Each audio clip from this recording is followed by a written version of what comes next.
Hey guys, today we're here with a special guest. Say hi. Hi guys. This is my little Maya. Hi. She can see herself in the camera. And today we'll be talking about my story. What happened to me with her delivery when I was giving birth to this beautiful little baby. Well, I had placental abruption. First, this is it. And you might think, or you might ask yourself, what is it? What is placental abruption? And placental abruption, actually I had total placental abruption. And that is, it's very uncommon, yet it's very serious, okay? And it's a complication of pregnancy. And that is when the placenta completely separates from the uterus, leaving the baby without oxygen and nutrients. So when this happens, the baby is not getting any oxygen, the baby is not getting any food, anything at all in her or him. And it's a complication of pregnancy, and it's very serious, and it doesn't happen that often. Rebirth. And some of the symptoms that you guys should be on the lookout for are vaginal bleeding, abdominal pain, back pain, uterine tenderness, and uterine contractions. You can see it. These are some of the things that could happen when you have placental abruption, but that didn't happen to me. And I'm just gonna tell you a little bit about my story and what actually happened to me. So it was a Sunday, and I woke up because I was having a lot of contractions. This pregnancy was very different from my other pregnancies. I was having a lot of contractions throughout basically the whole pregnancy, since I was like maybe 20 weeks in my pregnancy. I started having lots of contractions. Like, it wasn't just one here and there. It was like all over the place. Like, I was having contractions every day basically. Sometimes it would be closer together, sometimes it would be like really far apart. So it was like weird, but I was having them. And I remember when I went to the hospital that day, the day before, I was having contractions throughout the whole night. I had this app, which I'm gonna do a video too about, because it's a really cool app, and if you are pregnant you might like it. So I'm gonna do a review on that one later on. But so I had this app, right, and I was like tracking my contractions, and I'm like, okay, they're getting really closer to each other. And then they started being 5 minutes apart, and then they started being 3 minutes apart. So when they were 5 minutes apart, it was like around maybe 5 in the morning. I couldn't sleep. It was like getting like really bad, and I decided to like just jump in the shower, take a shower, and just see what happened. And they just started getting worse. That day was a Sunday, so I was getting ready for church. I told my husband, babe, I'm getting contractions, they're getting closer to each other, let's see what happens. Like, I'm very good with pain, so pain wasn't the issue, because like it was hurting me, but it wasn't like I wasn't screaming. It was just like, okay, I feel the pain and I feel the contraction, but I'm okay. It's not as bad. And so pain was not like a big thing for me at that point. Then we went to church, we went to eat. I was like, let's go eat, because just in case, I don't know, I really need to eat, I'm hungry. So we had breakfast. I was having the contractions. Then when we got to church, that's when they started being 3 minutes apart. That was around 11 or so, and they were like closer to each other, and they were getting more painful. And then I didn't head to the hospital.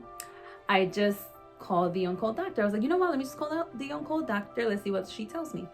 And when I called the on-call doctor, she told me that if the contractions were 3 minutes apart and they were painful to the point that I couldn't talk through them or walk through them, to just head to the hospital. And I told her, okay, I'll do that. And I told my husband, well, the pain is not too bad. Should we just stay for the service? I was literally just going to stay throughout like the service. Like I was like, let's just stay, whatever. And I'll go later or after church.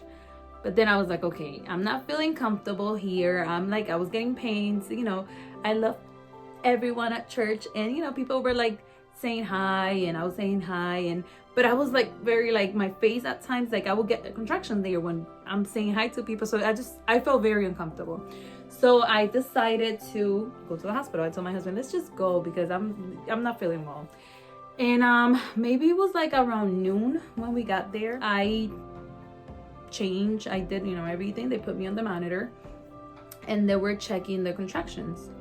And maybe like 5 minutes after like they put me on the monitor, they noticed, and we noticed it too, because when they put you on the monitor, you could hear the baby's heartbeat.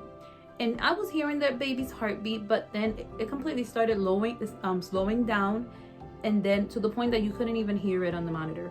And when that happened, the nurse rushed in and she's like, are you okay? And I'm like, yes, I'm fine, I'm just here.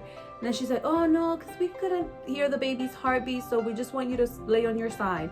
So I lay on my side, and then it happened again. And I'm like, okay, I was starting to get obviously nervous, and I was starting to get scared. So when that happened the second time, I was a little bit more like, okay, this is scaring me now. And then it kept happening. So then a doctor walks in, and another doctor walks in, and they came with the ultrasound machine, and they did an ultrasound, and right there, like automatically they knew what was happening. And I heard they were just talking among themselves, and they were saying, oh yep, I see it here, and you see the blood clots behind them.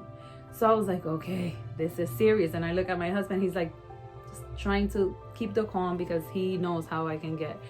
And then he tells me, you need an emergency C-section. You need a C-section now. The baby needs to be out now. And I just looked at my husband, and I'm like, and I just froze. And then he goes, just calm down. And I did. I was like, okay, well, not really. Nah, I lied. Sorry. I did not come. I started crying. Obviously, I was nervous. I was scared for my life. I was scared for my baby's life. And I was very nervous and scared. And I just thought the worst, like just being scared at that moment when they tell you news like that. And the crazy thing is that I didn't have none of the risk factors for it, like zero. Some of the risk factors are using drugs, smoking, high blood pressure. I had none of those, and it was so random. But it happened. So everything happened so fast, and this was my first C-section, my last baby so far, and I think I'm done. But yeah, so they brought me into the operating room, and they did what they had to do. And I was like, at one point it was crazy because your husband or your whomever is going to be there with you for a C-section, they have to get ready. So my husband was outside getting ready, and then they're like, oh, okay, like they were rushing because obviously it was an emergency C-section. But then I'm like so nervous, and I'm like, okay, I'm looking at the door where he was supposed to come in through, and then I don't see him. And then I felt like they were starting to cut and do their thing, and I'm like, where's my husband? I need my husband. And they were like, oh yeah, he's coming. And I saw one of the nurses, she just rushed out and she got him, and he came in. I really needed him because I was really nervous and scared. But yeah, that was basically what happened.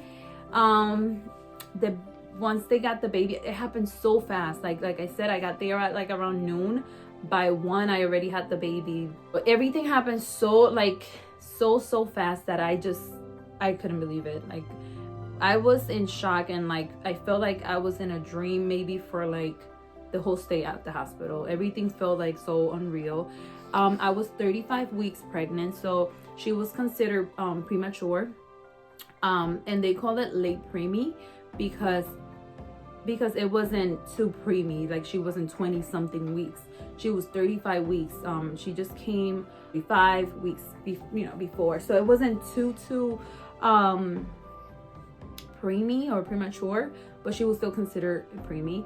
She did have to stay at the hospital for a couple of weeks, and I will be telling you guys about that too. That will be another video that I will be sharing the story of Maya and her stay at the hospital. And that video is going to include like information about like if you have or will have a premature baby, so you could kind of like know what to expect. And you don't know if you are going to have a premature baby, obviously.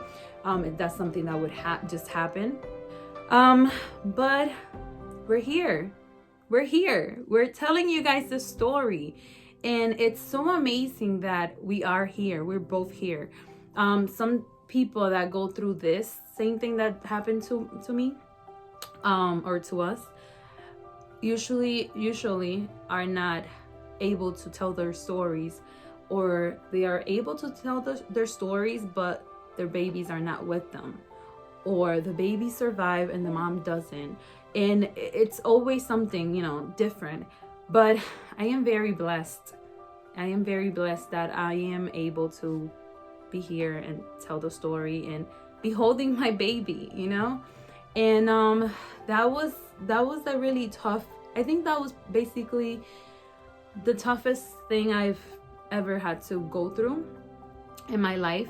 And the point of this whole page is that I'll be able to tell my story and share it, and maybe help someone else that's out there, or just educate someone in regards to anything that could happen during a pregnancy, and some complications that could happen.